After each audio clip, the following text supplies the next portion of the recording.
I'm your host, Sharada Devi, of the Born to Be Free podcast that serves as a bridge between the ancient and the new era, a confluence of opposites where all is seen as sacred and every experience is meant to catapult you into your supreme destiny. So, welcome to the Born to Be Free podcast. I am Sharada Devi, your host, and I'm so, what am I? Moved. I have some tingles in my belly and I have a big smile. For those that are watching, you can see it, and for those that are listening, maybe you hear my smile, and it goes down all the way into my womb, because I have a very, very special guest here with me. His name is Akasha Tobias, also known as Sky. And he's my dear, dear brother since, I don't know, many, many years. Definitely more than 15 years or something like 15 years now. It's almost hard to believe that it's been that many years. And at the same time, it feels like yesterday, because something that we both value profoundly is timelessness, agelessness, and being fresh like spring water every moment and never taking each other for granted. And that's really been the gift, being with you, Akasha-ji, for all these years. I've always felt I was met fresh and with such profound presence and reverence and devotion, and your eyes that are blue like the sky, that emanated so much love and tenderness and kindness. And for those that are listening, I invite you to go and watch this episode, because there you see Sky, and he emanates this kindness, this love, that is really the embodiment of a true yogi. And Sky is one of the true yogis of our time. It's rare, but it does exist. Just like it's rare to find a guru. Not that there are many gurus out there, and we're going to talk about what that is, but they exist. They're not just myths, they are really there. And there are yogis, there are people who have dedicated their life, their many, many years of their life, that have dedicated time, that have dedicated money, that have dedicated effort, and made sacrifices, made choices that helped them, were necessary, and decided to not follow what is popular or the Western myth and choose a new myth, the Eastern myth, a Vedic myth. And Akasha-ji is one of them, who has been on this spiritual path for how many years? 30, 40 years already? For many, many, many years. He will tell you a little bit about it today. And there's so much I can say. I mean, I can just talk the whole podcast about you and how incredible you are. But I'm so grateful you're here, dear brother. And he's the founder of Sama Yoga, my most favorite yoga teacher training of all times. He has hosted probably 20 or more yoga teacher trainings, and has many, many students around the world, hundreds, if not thousands, who have graduated from his school and are teaching Sama Yoga around the world, especially in Sweden, but in many other countries as well. And Akasha-ji and I, we've been living together in Bali as neighbors for the last decade. So thank you so much for being here today, dear brother. Thank you too. I feel it too. I feel your heart. I always get inspired to see you, and you just awaken so much heart devotion and love inside of me. So yeah, I feel the same whenever we meet. There's something special and rich that goes beyond the what's taking place here. There's a depth and a wholeness and a being held in who we are as the dance goes on.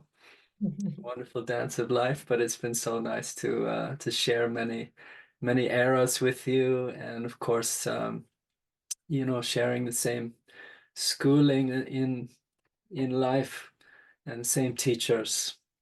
So we speak of the same language, which is really refreshing. And I've seen, in the friendships that last, and especially partnerships, and with my own partner and wife, speaking that same spiritual language, knowing where the other person is coming from, is just priceless. Makes it so much easier.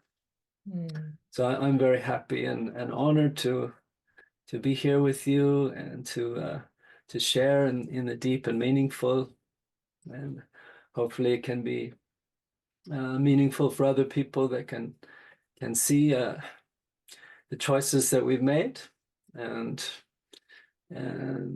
how to approach life in a way that makes it a meaningful life, even when it's tough, because it is often. Yeah. So yeah, here I am. I'm in my little office, I have one place in the house that's kind of mine, but still the kids get in. I still have sort of my stuff and my altar and my yoga mat and my desk, and Mm. yeah, Your cave, like my cave, my man cave. right, the man cave. Yeah, it's important to have a man cave, inside or outside, but yeah, both. Yeah. Maybe let's Mm, start right there for a moment, like the importance of having that man's cave inside and outside, and especially being a father like you are of two wonderful boys, mm, Jain and Rohan Vishnu. mm. Yeah, well, yeah, that's been a very significant part of my, say, spiritual growth, having a family. It's easier when you're single, when you're freestyling, when the time and choice is yours to go here or there. But in the case of a family, it's not so. Their little ones come first, and they demand anything and everything at any time. So really have to be up for that, and in full service, and that's my duty. And part of that is having your own time, to take care of yourself and nurture yourself, and that you really have to be creative and certain that you make use of the moments that you can. Mm, And so having a man cave is one place, and I can come have a little refuge, and then be totally fresh and ready mm, mm. once. Yeah. It's Yeah. very special, right, for those that don't know you, and I know many Mm, will listen that do know, but like you have been a yogi for 20 or 30 years even before you decided you're going to have children. So you really kind of mm. prepared yourself as good as well as one can prepare oneself for being a husband and then being a father. Yeah. Yeah, for sure. Yeah, I did. I mean, let's just take it back. So Yeah. I started my yoga journey, so to say, connecting into yoga and getting interested when I was 20. Mm. So that was 34 years ago. Mm. You have no idea where you're going to go once it all begins. Little did I know I would be here.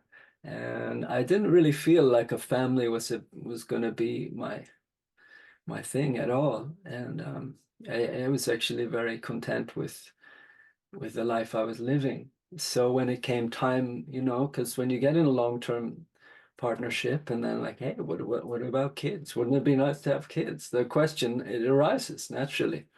So, but I really wanted to take it very seriously, and my teachers had said to me, this is probably the best way to grow, fastest way to grow is to have kids, but it's a 20-year puja, big commitment, and you got to be ready and to serve. And I could see I've been serving myself first all the time in the yoga stuff, and it paid off. But when I came to like, okay, having little ones, I wanted to really think about it. So I did a vision quest So I went off into the forest for 4 nights and 4 days and fasting, and with a very clear intention. Am I ready to have kids? Am I really ready? Am I ready for the child to appear as anything? It could be, really requiring, everything. Could be a life changer. We don't know what kind of condition or child will come. So am I ready for that? And so after 4 days and 4 nights alone in the forest and thinking about that, I came up with a clear yes in my heart. Okay, let's go. And then so we tried for some years, and then I actually had to try that again to ask that question one more time and deeply. And so I did another vision quest, Finland. And then when I came back from that, I think it was even maybe the night I came back, and then we conceived Giant after that. So it's a very short thing. And Sana had done the same thing. She had her own little mini vision quest, and so that was important. So I fall back on that when it gets tricky and tough. That I did see clearly in my heart this was the way for me. This is actually what I needed to grow and to step up in responsibility and learn, why to embrace love. And probably this most important quality that I'm learning, my life lesson, is patience. Patience, because the kids give many, many occasions every day to work on that. So they've become my new teachers. I remember before people go, "Oh, my child is my guru" and all that, and I think, okay, yeah, yeah, it's good. I can kind of see it, but now let's see the guru in the emotional growth world, in the mirror, and in the here I am, I need you Yeah. kind of thing. Yeah. Yeah. So And can be yes. fully there for them. Mm, yeah. So stepping into this family school Mm, mm. here is has been amazing and incredible, and yeah, and challenging too, because I was a big time freestyler.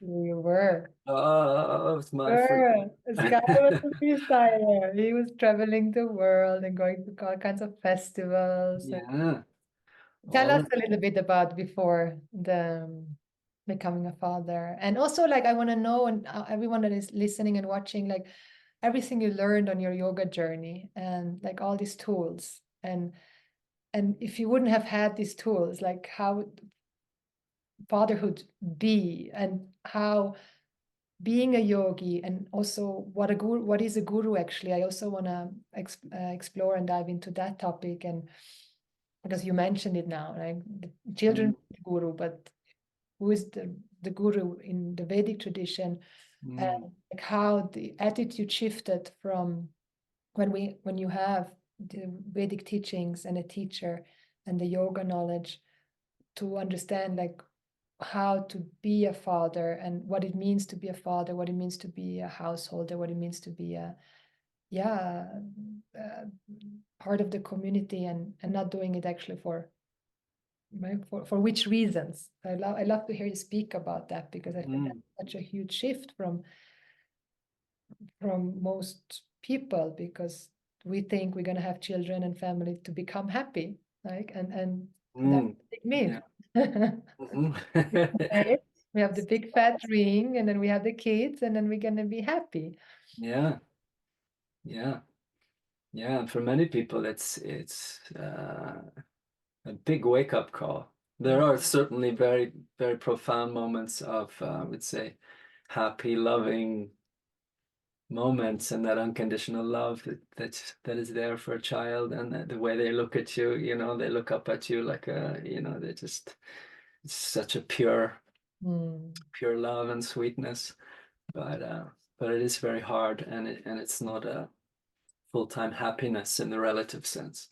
mm, So yeah, you asked quite a lot there. Let's say I'm still learning how to be a father, by the way, every day.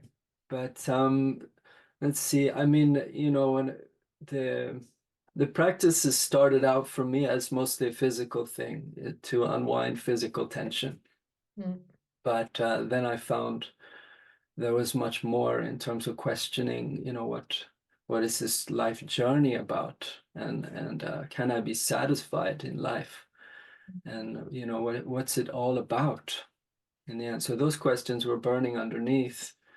Mm, so, and then, life was going on through my 20s and 30s too. I was working as a ski guide in the mountains and serving people, basically in the service industry and guiding. So that was a good setup for teaching yoga later. And I was also very interested to share the yoga, and not to become a teacher, but just because I was inspired by the results. So I was always teaching my friends and sharing what I learned for anybody who wanted to be with me in that. And then yeah, I was getting pulled out from this life in the ski resort, and in that realm there's a lot of ego. There's a lot of like momentary happiness when you get a good run and the powder, and it's all woohoo, it's amazing, and then you want more. And I was going, like, can I be satisfied? What is this all about? And so I was pulled out to a deeper journey when I was 30, year 2000. Mm. Actually, I set off with a heart intent. Mhm. I want to answer this question. Can I really be satisfied? And what is this journey all about? Mm. So I'm gonna go until I find that answer. I don't know where. I had a few $1,000s, which at the time was just enough. And off I went towards India and Asia. And I ended up in Thailand for quite a while and had a base there.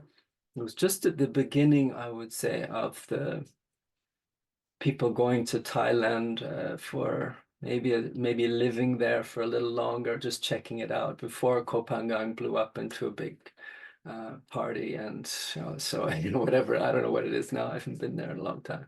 I just hear. But at that time, there was still a very sincere sweetness, and people coming through, yogis and stuff. And there I could really fulfill my Mm. yoga life, up early with the sun and swimming, and I started teaching, and yeah, and then I met my teacher there as well. Surprise. So this saying that when the student is ready, the teacher will come, that was true for me. Absolutely. So he ended up in this play coming, and I remember the day so beautifully because it had been after a storm, and there was the sun was out and the waves were sparkling in, and I was looking out, and then I noticed this other man was looking out as well, and his eyes were so alive with so much appreciation, like just like it's pure, it's so bad, just with like wow, and I was kind of going, oh, okay,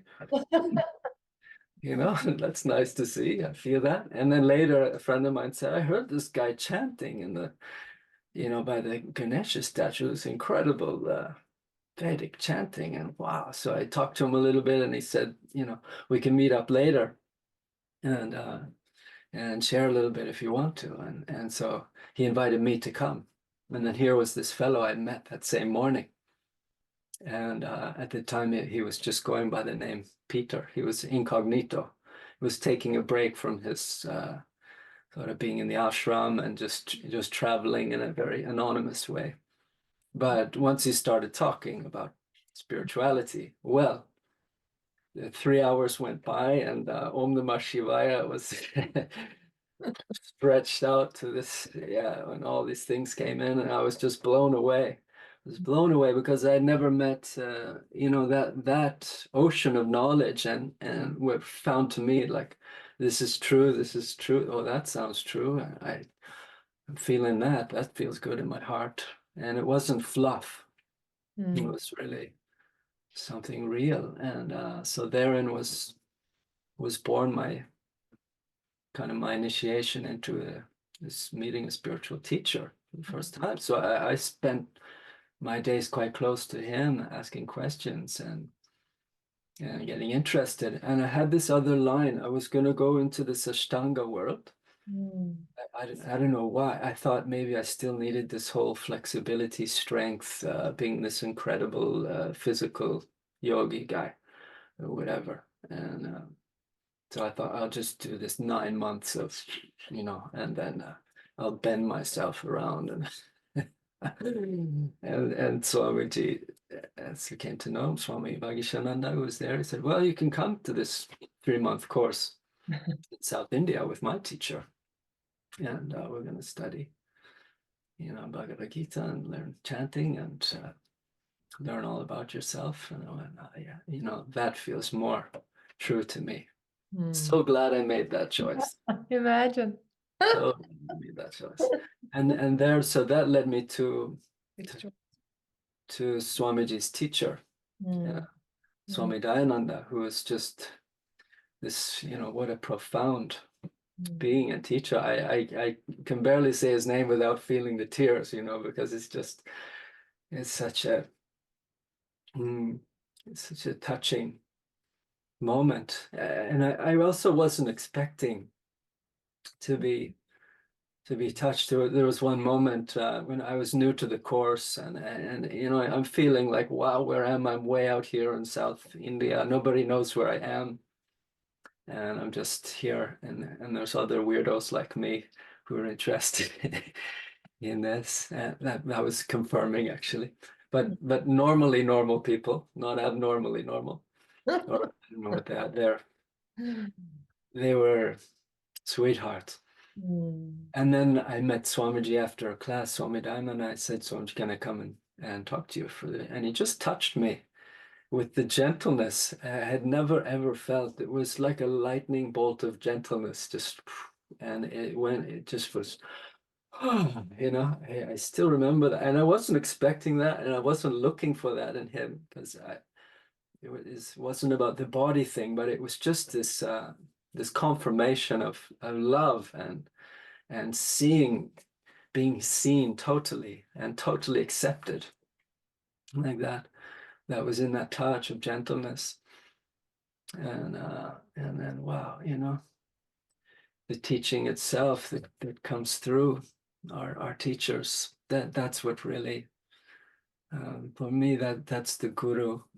The guru carries that gold and shares it out and shines it out from every cell of their body because they know it. And I felt like every time I've listened, it's cleared away some darkness or some misunderstanding or doubt, and just clarified that I'm okay. I happen to be lovable, acceptable as I am. As Swamiji would say, what better message is there than that? And I really felt, yeah, cool. That's the message I'm interested in. That's what I really want. Yeah, and I want to be close to that. So I set up my life to be close to that, and I understood that was really the path of the yogi, because eventually the physical stuff and the energy stuff, it always feels like a limitation, and then there's a dependency. If I'm not feeling good, then I'm not as happy as I can be, something. So it gets this tricky attachment. Instead of like one day you wake up, you're not feeling great. Okay, fine. Well, whatever. And I can do a practice, I cannot do a practice, and it will pass. And I'm okay, in and through. Mm. And so yeah, the teaching was the background for all the yoga stuff I've been doing. The reason and the purpose of the yoga was to give the emotional growth, the emotional stability, Mm. and then of course being able to sit well and listen, and being bright, alert, fresh, and clean, and accessing the more subtle. So it works really well to set up for the Vedanta listening, of Mm. course, and also in the family life too, because having a family is very physical. When you have two boys, you're lifting and jumping and wrestling and rolling and grabbing those fellas, even changing diapers and washing and just cooking and cleaning. I mean, like, you got to be in shape, enough and have energy available. I mean, I'm not a young chicken anymore.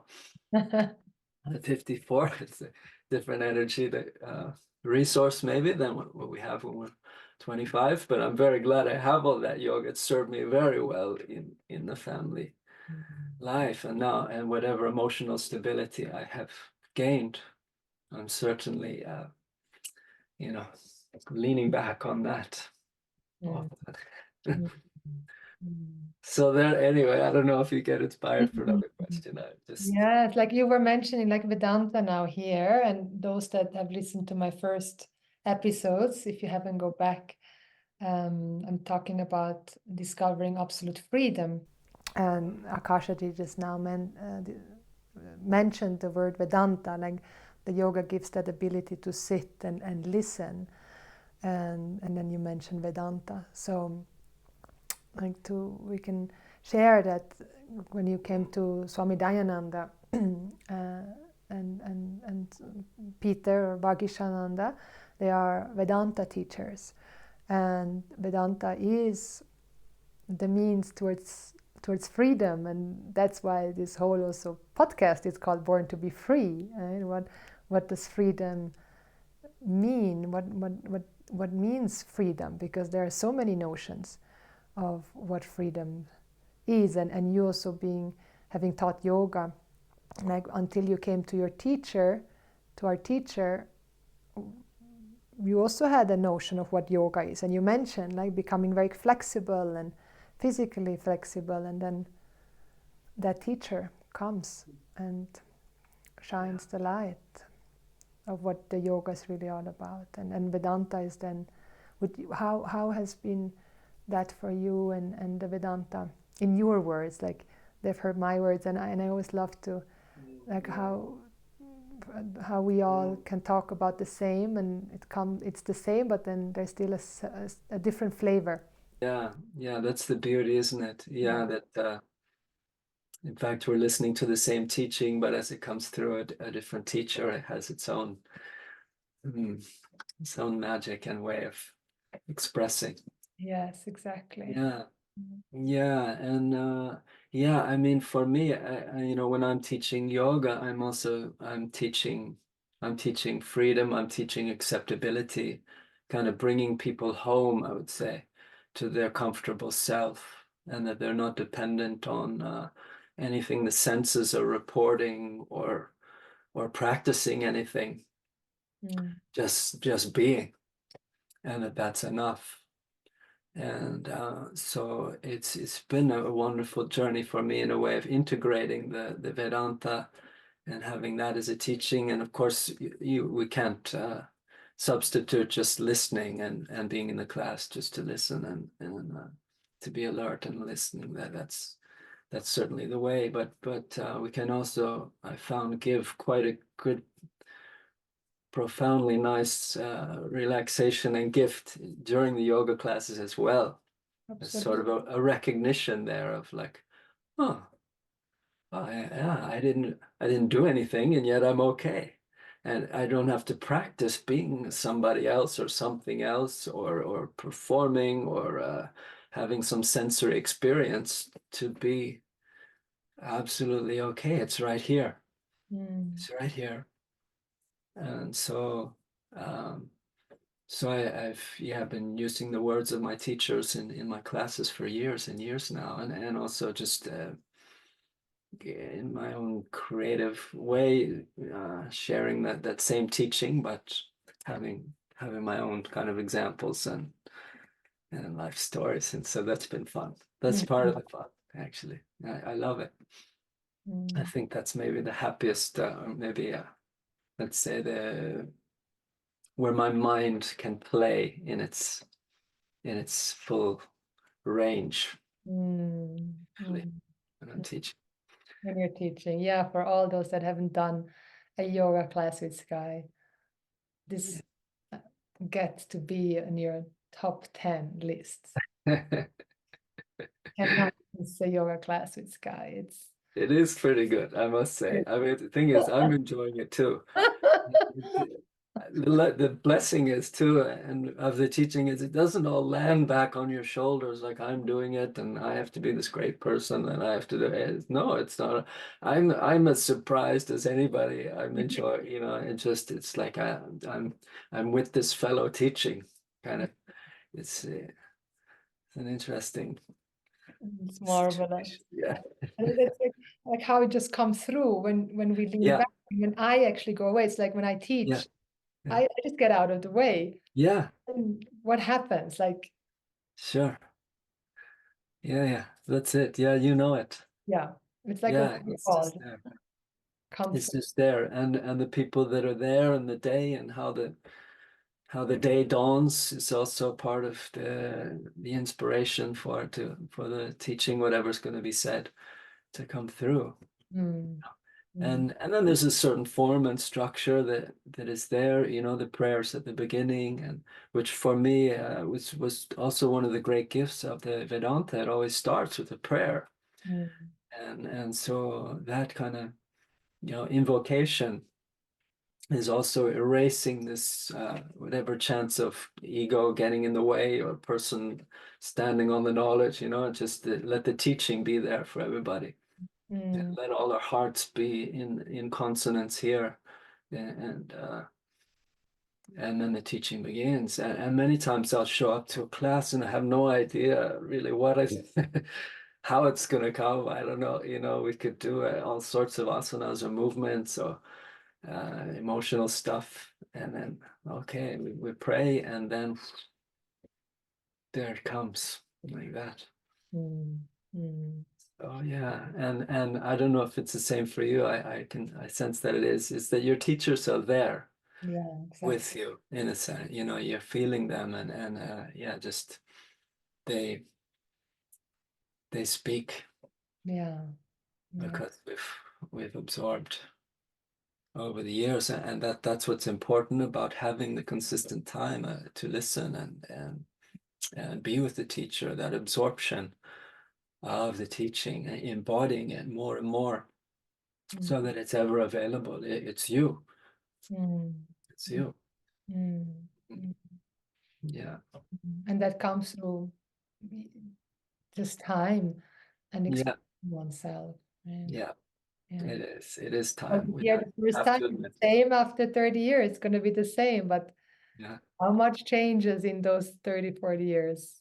Huh? Yeah. Yeah. Yeah. How much change? Yeah. It's this great kind of erasing all these other notions. That's the thing. It's all these sort of doubts and other ideas we've had about Mm, who we are and where we're going don't really come into play. So you're just left with the freshness more and more so of the sort of raw whole person that's always been there without the false overlay of all these other things mm. dropping in. So that's the one I love that. Yeah. It's taking away the ignorance, and we're just left with the goodness that is, and then we keep getting that nice mirror of what is what is full and complete and totally acceptable, Mm, despite the many limitations that play out in any of this changing world we're mm. involved in. And I think that's where people wake up when we join a yoga teacher training, believing that we're gonna do this 1 month yoga teacher training and then Yeah, we're gonna come out. But it's just the start. so much so. Yeah, it is. Beautiful start. It's the most Yeah, beautiful, and it's a death. It's a true death that one goes through, right? yeah, yeah. This is the thing. I mean, you don't really know the gravity of it, of this journey and the transformation that goes on until you're in it, until you start to see and question and see what's most meaningful, Mm, and recognize, getting recognition of, hey, maybe I'm okay, and mm, I still will be okay, even though the I'm going to be still experiencing sickness and pain and eventually death of this body. I'm going to be losing people I love, and you know what? We don't know what's in the package of the human life, but I happen to be okay, and that I want to understand that so much so that I am okay. I'm stable. Exactly. Yeah, Like right now, I'm in my family situation. I shared right, with you, I have a huge projection coming right. towards me, and I said, okay, bring it on. Yeah. Bring it on. You can have your projections, and I love you. And without Mm, yoga and the Vedanta, I would just be in a reaction, and then I would say, how dare you be in this projection, and I haven't done this, and this is not what I meant. And mm, right now in this situation, there's nothing I can really do mm, other than be in prayers and hold the mm. pain of this Yeah, person. Uh, yeah, and like yeah. so You're a master of that. we You're don't a master. know what life brings, and death is inevitable. Death will come, the deaths of our parents, the deaths of, Mm. Yeah, it's a big one. yeah, for sure. I mean, you're a shining example of that because you know, if you don't mind me saying, you're a very sweetly emotional being. You're very, emotions are very alive in you and moving through your life and a sensitivity and so this teaching has, you know, and all the things that you have embraced around that to help you with that. And that's also what lends itself to your depth and why you can share with so Mhm. many people and help so many women because you're feeling it, you know, it's very alive and real for you. I can see that too. And Mm. yeah, Mm. yeah, families. Families. Yeah, there's a lot to be done there. And this is, I think, it's a very important topic Mm. that we've also been exposed to. Radha Ji as our Vedanta teacher, but also psychology, and Swami Vagishnava and Dayananda, of course, they all give. But that's been a huge help along the road to, yeah, understand your psychology, to know how to take care of yourself and take care of your past and honor your past. And I know you do a lot with that. And, Yeah. and so do we too. Yeah, Again, yeah, even after suddenly at any time in life, one maybe gets to go back to therapy because something can come up, yeah. and it's, Absolutely. Yeah, therapy is wonderful. I saw a therapist a few years ago too because I just felt it was so good to have somebody to listen to me and to talk about, and who was also a father, mm, but had been a little bit ahead of me, so he knew the ropes, so to yeah, speak. I could just say, God, I'm in this, you know, like here, I feel like this, and I had to move that stuff yeah, around and really, you know, if I'm sitting on this, oh, I'm a teacher, I've been doing yoga yeah, 30 years, listening, you know, I should, you know, that's such bullshit. yeah. It's like, I feel totally like confused and doubt and hurt and, you know, what's Mm, happening here, and it's so good to have help and resources, and I think humility to, mm. yeah, and to be able to reach out. And we all need help in different ways. Exactly, exactly. Yeah, so but prayers for you and this and the projection thing, that's not Thank easy. you. Yeah. Woohoo. So close, it tickles you like nothing else. Like nothing else. It really like, okay, how deep is this knowledge? And when we say knowledge, what we mean is like how deep is my understanding of myself, really. Like that's what we mean with knowledge. It's like how do I really know myself? Like do I know myself as that lovable, whole Mm, and complete being? And if I don't, like these projections or any circumstance in life will reveal that, and that's really what we want as spiritual seekers. We actually want to know, if like want to know, want to become aware, want to be shown if there's still a part of us that is doubting our essential yeah, wholeness. Mm. yeah, that's right. And as the teachings say, it all rests so lightly Yeah. in a way. It's it's so you don't notice, you know, until the storms come, and then you get pulled out, sucked out into the seeing things through a limited lens, you know, and making judgments and patterns. Exactly. Yeah.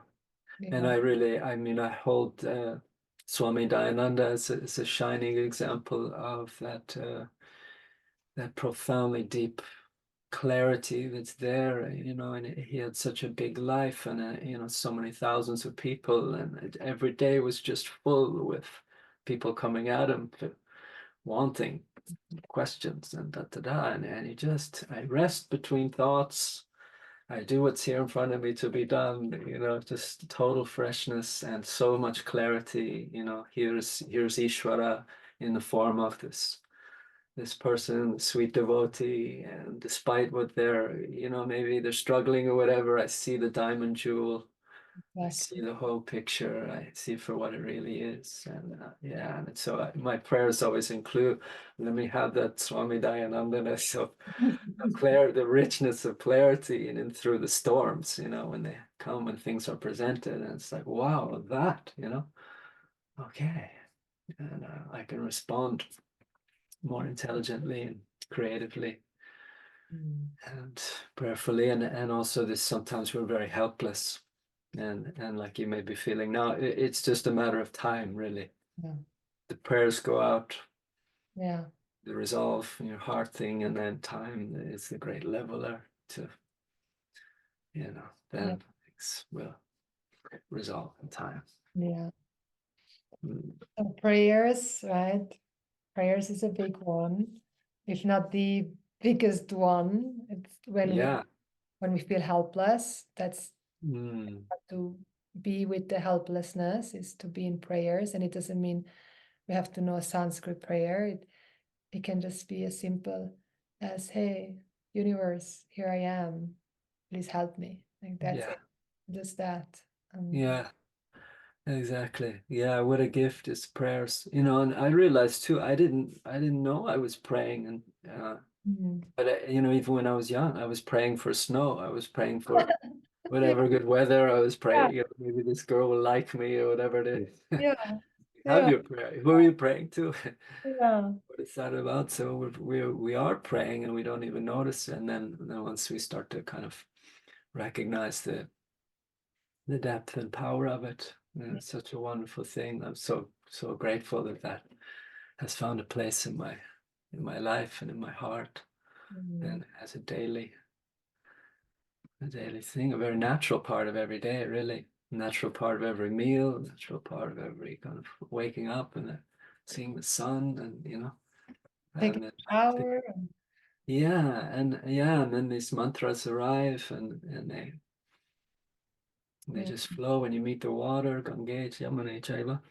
And I think those, I mean, for whatever, if we talk about our our lives and our practices, all those things that get integrated inside. So one of the goals is really to be an integrated person, well integrated.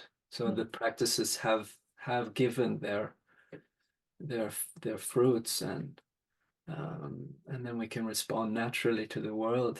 We have the resources are there enough to exactly. handle Yeah. whatever's coming in life.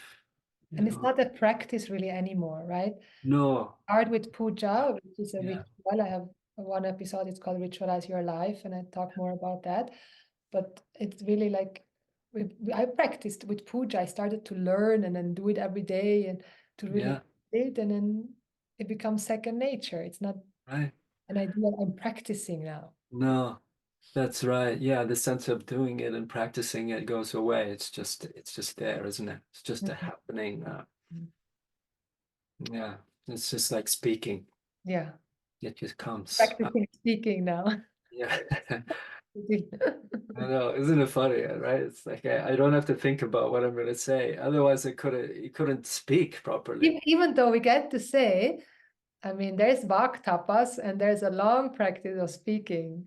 I remember Swamiji telling all of us, eradicate all swear words from your vocabulary.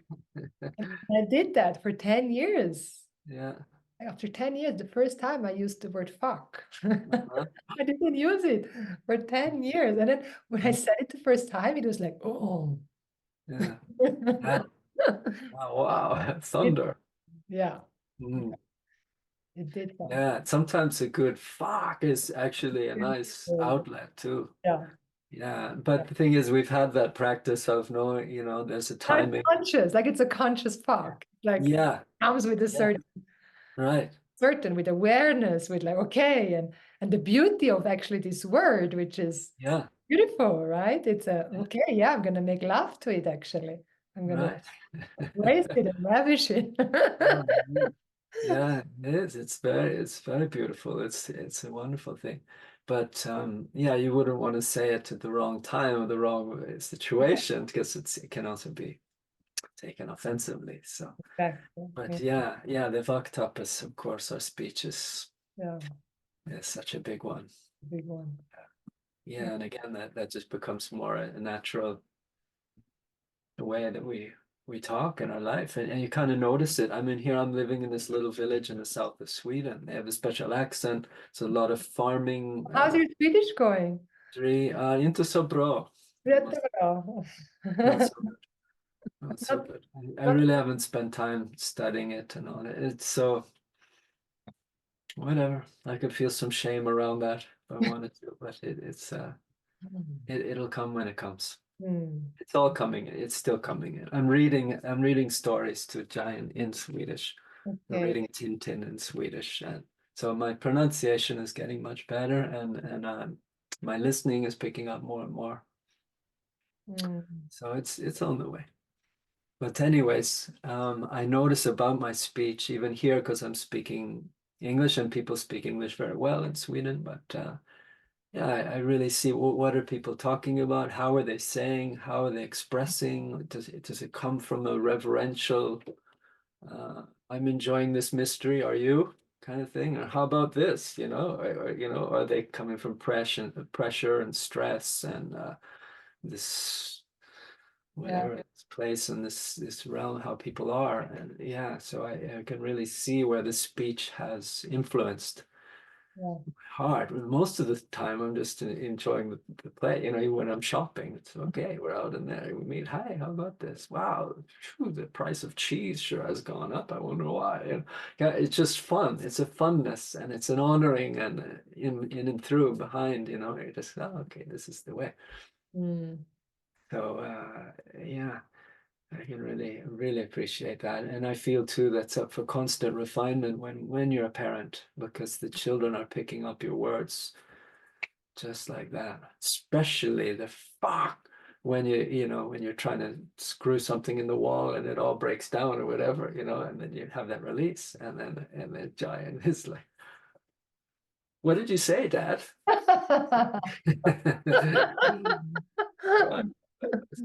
Papa needs to release a little bit on that. It's a Hmm. release word. And then he's using it too sometimes too, but I try to talk to him about that.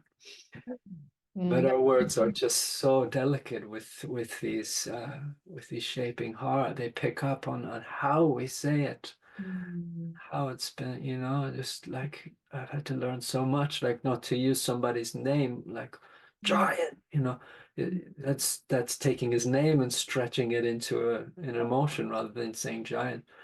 Yeah. I'm feeling emotional about this, and put the emotion after the name or Right. before or Yeah. or where you're not calling the fellow you either.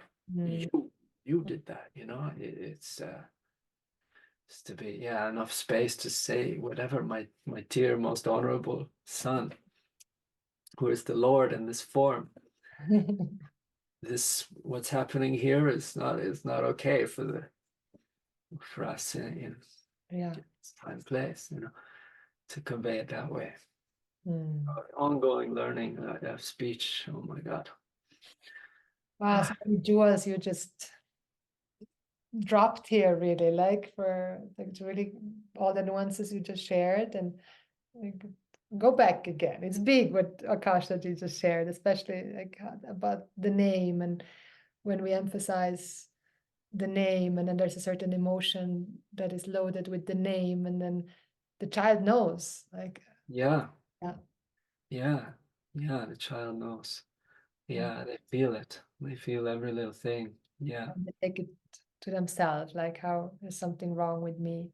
yeah, exactly. Yeah, and then you see them running off and hiding or whatever, even if it's just like just a little bit a level up from your normal Mm. talking voice, like you just there's a little fleck of anger in there or something, and then run off and hide into the closet, and then you have to learn how to repair. Yeah, The language of repair, which yeah. is it's another great thing that they keep teaching me too, the Mm. importance of repair. Where can you give an example, like, how do we approach it? Well, let's see what has happened recently. Well, let's say the kids are fighting or whatever, and one of them hits, and it's above the level of hitting that's acceptable, kind of thing. You're gonna hurt the fellow, so I had to get in there. Hey, somebody's gonna get hurt here, okay? We don't hit that hard. He's just a little fellow, okay? Mhm. And then he runs off and hides in the closet, giant. And so then after I come, because they're alone with that emotion, can't leave them like that. So Mhm. that's been part of our Mhm. upbringing. For me, we're left alone with our own thing. We're only 6 years old. We don't know how to deal with it. Oh, it's my fault. And yeah, it was bad and that, I mean, whatever they could feel terrible. So I have to say, I'm sorry if I sounded angry or Mhm. sounded harsh in the moment. I'm trying to keep you safe. And that's my job and my duty is to keep you safe. And I love you and I'm here for you, darling. You can tell me anything that you might need to Mhm. tell, and I just want to be with you Mhm. this moment here. I'm going to stay with you. And if they push away from the closet, no, and I don't want you to go away. And so, okay, we'll go back a little bit, but I'm going to stay in the room here. Here, I just want to be with you, sweetheart, and I Mhm. love you. And then eventually they'll crawl out from their place, and sometimes they crawl right into your lap, or they can have a cry and Mhm. release that too. And I've been learning too, yeah, like let them release. Don't offer the sugar or the trampoline or some other fix to Mhm. motion That's a away. big one, right? Huge one, huge Connect one. My to that. mom gave me sugar. You're unhappy here, have this. So there it starts the sugar craving from way back. So allow the emotion, yeah, and then the repair is complete. Mhm. Mhm. And same, especially with partner too. And Sana and I are really good together. In that way, we don't argue much, and we repair very quickly. Mhm. I'm not hesitating to be the first person to say I'm sorry Mhm. if it's for me for whatever I've done, whatever part I've played Mhm. in this. And excuse me if I sounded rough, terrible, inconsiderate, whatever it might have been. Excuse me for that, darling. And I love you. Mhm. I love you as you are. And to get a warm hug. It might feel uncomfortable at first and then it melts. So the repair. Mhm. The power of repair. Yeah, they are Mhm. huge and all the thing. And it's its own timing, but I feel like I'm not scared to step first, Mhm. saying I'm sorry. And that's served me well Mhm. too. And I think I remember Swamiji either saying that or agreeing with it or whatever. It always gives a nice confirmation too when you teach it. But the confirmation is in the reality of it working when it happens. Mhm. Mhm. And this is so, like, for in the Western society, it's all about who is right, and we want to be right. Like, I'm right. Yeah. So afraid of being Yes. wrong. And so Yeah. I know. so many relationships fall apart because nobody can say Right. I'm wrong. It's so simple. Yeah. It's Yeah. so You can't hard. agree. Can't agree. No. Yeah, I can't agree on that. Mm. Mm. The thing, yeah, that's a very fine and nice that this word has arisen, the agreeableness, because when you agree on most things, then it goes quite smoothly. Mm.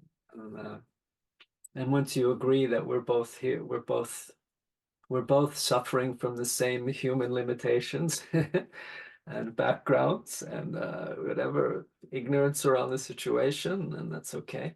Yeah. That's how we are. Mm. And I can accept you for your limitations. Yeah. Here are mine. Never mind. We accept each Here other, are you. limitations, and Yeah, yeah. Yeah, it's I find that freedom, there's a great freedom in giving away your limitations. It's like, whatever. I mean, I know I can't function as high level. I'm not a computer guy. I'm not a Facebook nerd. I get in those realms and I just get overwhelmed very easily. And so marketing and all that crap that supports the business of whatever sharing, keeping up the school, I just the legacy. I like to call it the legacy. there's a natural limitation on there. At least Sana and I can agree on that.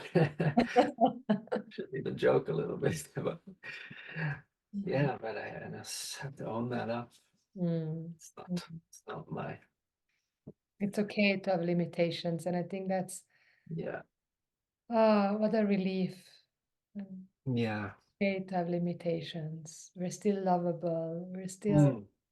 worthy of love. We're still deserving of love. Even Yeah. limitations. Hallelujah. Hallelujah for that. Yeah, that is. Oh my God. Yeah, it saves my ass a million times every day, and also with accepting Sana But it and doesn't mean to be an escape in any way, right? So not to be Mhm. understood to just like, okay, I have limitations and you gotta like it and I don't care. No, no, no, it's not like that. There's a surrender. Yeah. It comes with that we're like, okay, there's limitations, and yes, I know I can refine and I do the best I can. And Yeah. also, Yeah. mm, Exactly. Yeah, it takes away this perfectionism yeah, thing, this obsessiveness with being right, with being, everything is absolutely there's like a compensation even for that. So yeah, I just feel a little more raw, like this is mm, what you get. And I mean, I think our teachers have shown that too as well. I had to really own that up a lot with Swami Vagishananda too, because I remember projecting a lot all over him, wanting him to be different, wanting him to be more whatever sociable. Because I was so enthusiastic, I would drag him into all these social situations that were really not appropriate for a mm, Swamiji sadhu character to come into. And it was like, I want to share this guy, but all he wants to talk about is spirit, and people there are not ready for it, so they just see him as this sort of windbag, that's just all like that, and he's in this whole what a groovy movie space, and it was overwhelming. It didn't make. I realized I don't bring Swamiji out to those mm. occasions so much anymore. I know you have many of those Yeah, stories too. yeah. And yeah, and it was just he's limited, very limited in that way. But when he's teaching and flowing there, it's incomparable. Mm, Beauty, but there's still this personality. yeah, And I just to bring it into the yoga context is I can really see that is a huge thing for many yogis is still attached how I look, yeah, how I am, and I have to be kind of a perfect presentation, yeah. and still obsessed with getting the level of energy and having everything in order before I'm really Presentable. Mm. myself as I am. Yeah, finding myself. So Mm, actually, mm. Mm. I think this is a beautiful conclusion. This is the first of many episodes. I hope, I invoke, I pray. yeah, me too. I would love to share more.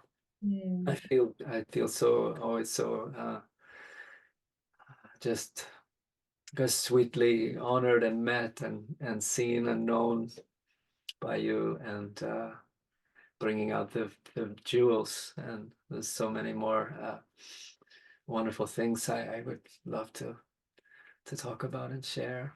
And, I think it's such a wonderful format also for, yeah, for people to get to know this world that for many feels still very foreign. You know, for us, this is, yeah, mhm, second nature. It's our mhm. life for so many years, but for many, many, many people, this is still all quite foreign. Yeah, yeah, It's absolutely. scary and even weird maybe, and Yeah, all of that is welcomed. Like all these yeah, questions, doubts, and I've had all of them as well. Like I would have never thought that I ever in my life would chant like no, her. I would yeah, run out of Shavasana. I think by now, I think the world knows what Shavasana is, but if you don't, that's okay also. It's the last pose at the end of a yoga class. You lie down in corpse position just to like integrate mm, journey. And I remember when I started doing yoga, I would leave before because I was so restless. I couldn't. mm, mm, And yeah, switched around, and now Shavasana is my favorite position of all of them. you know, yeah, and then you're chanting and teaching this so much depth, and yeah, so yeah, we don't know where the journey is going to take us. I think, yeah, and my words would be just to say, yeah, just to keep up. Yeah, well, if you feel any sparkle of interest, I guess if you're watching this podcast or listening, then there's something there, that there's something that is awakening, that the interest and the journey is starting to, the seed is bursting, Mm. sprouting. So Mm. yeah. How can they follow? Can they join some of your programs? You have the most for those that are like I'm ready to die and to be reborn. Joins just Sky's yoga teacher training, 9 months yoga teacher training, which really is like the 9 months of being in the womb of the mother to really Yeah, this and learn what it means to have adapt a yogic lifestyle and learn about values. And but for those that are not fully ready to dive into a 9 months journey, how can they participate? yeah. Well, I offer retreats at Shambhala gatherings here in northern Sweden. Very beautiful place by lake and forest. There I have a 1 week retreat called a Relaxed Life and Yoga. We teach also with my wife Sanna. So that's a very beautiful. Anna will be soon my next guest. She's my dear, dear sister. Incredible Yeah, nice. being. So yeah, the combination is just.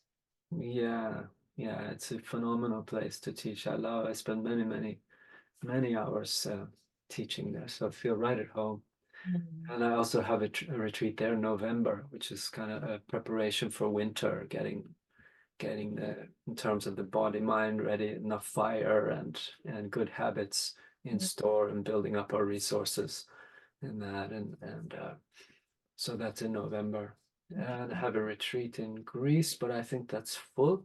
And also in the fall, I'll have online. Otherwise, next year, because the ones in Greece you hold every year. So Yeah, yeah, yeah. And then there's also been a Portugal Portugal. retreat. I think next year will also be one in Tenerife Okay, in Spain. very So good. that's coming out. And also where we live here in Rotstånga, south of Sweden, we're going to be having more and more things here and teaching Mm. just here at home. And I teach online. The online classes are working quite well on usually in the evenings, a 2 hour class. And feedback is really felt quite close to a live thing. And the transmission of the teaching still comes through very, very well and clearly in the comfort of your own home.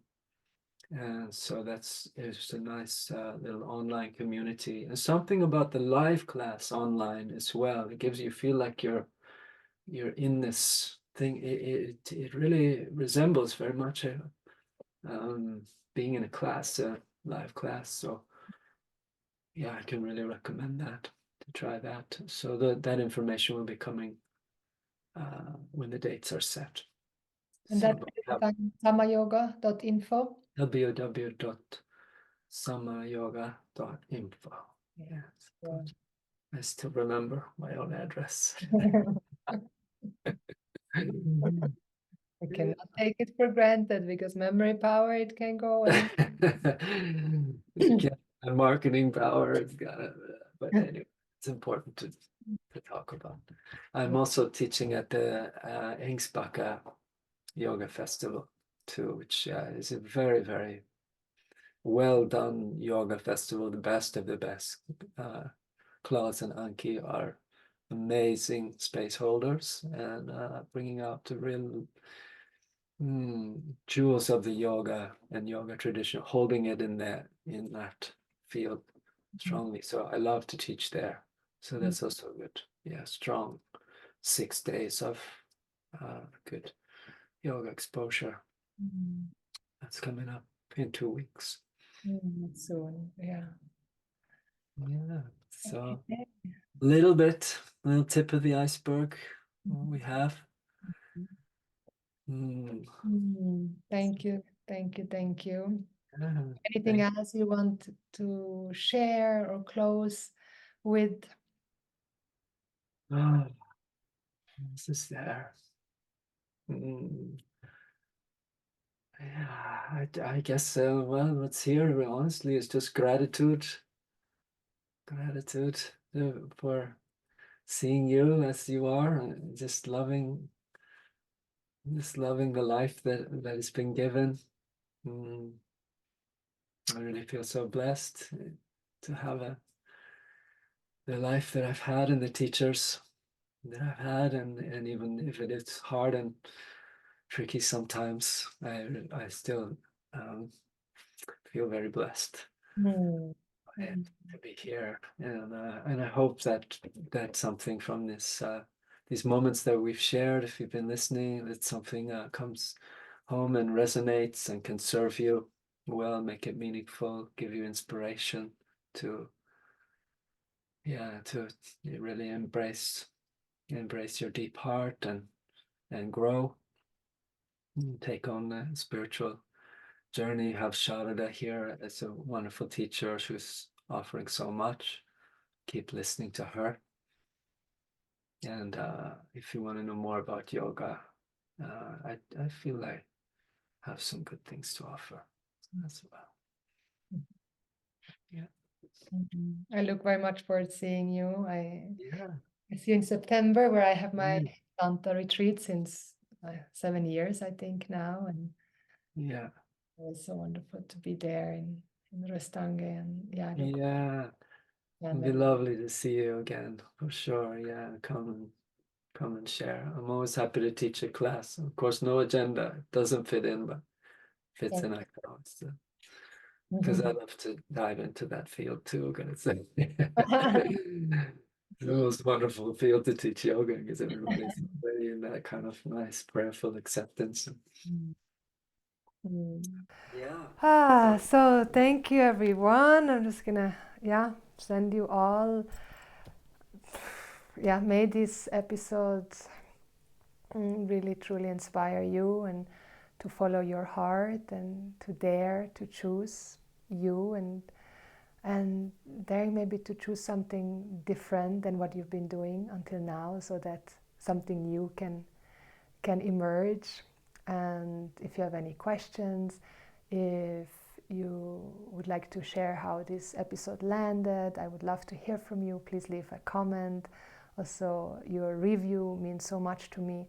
And also, if you feel that this episode and these jewels that we shared would help a friend or your family, and you want to share this episode, that will also be wonderful, because then, these teachings and the tools can reach more people, and more people can accept themselves, learn to accept themselves, discover that they're acceptable, lovable, and beautiful just the way they are. And I think that's the news and the knowledge and the information that we want to be sharing. Like, we can choose to share what we want to be sharing. Like, we don't have to spread the news that are just depressing each other and bringing us down and making us feel terrible about ourselves. But no, we can share this, and we can remind each other that we are here for a higher purpose. So yes, we can. This is good news. It's good news, you know, it's good news.